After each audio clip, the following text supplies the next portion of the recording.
exercises that I've selected, you can easily replace them by your preferred exercises as long as the application is correct. And by application, I mean you have the exercises that will allow you to practice those specific areas we determined. So with all of that being said, let's have a look at the actual routine.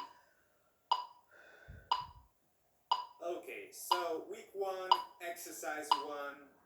We're going to be using the mirror for all the exercises. That's going to help us to improve centering.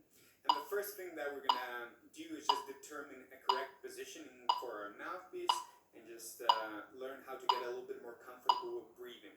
So look at these examples of how I'm setting up my mouthpiece. I put the rim below my lower lip and then gently close the mouthpiece and start breathing.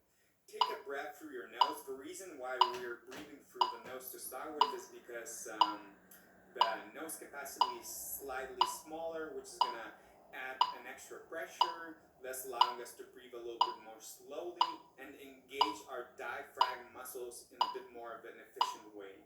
Or in other words, it will help you to take a full breath without any sensation of discomfort.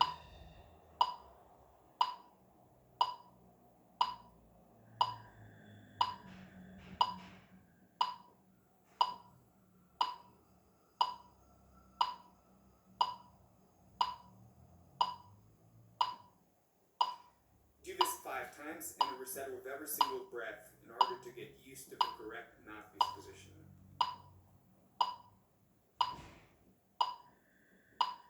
The second exercise is going to be follow-up to our first exercise, and it's going to be very similar. We are still adjusting our mouthpiece position as a step 1, and then the only difference this time is going to be that we're taking a breath for a mouth instead of a nose. Again, do this 5 times.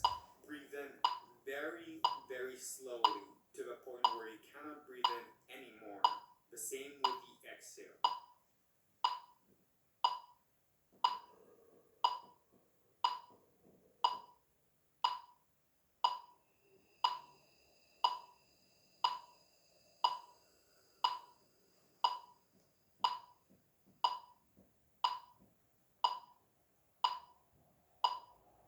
The third exercise is going to be dedicated to finding an optimal space between your lips, or optimal aperture space, in order for your lips to still vibrate while creating a big projecting buzz. So we're going to start with something very basic.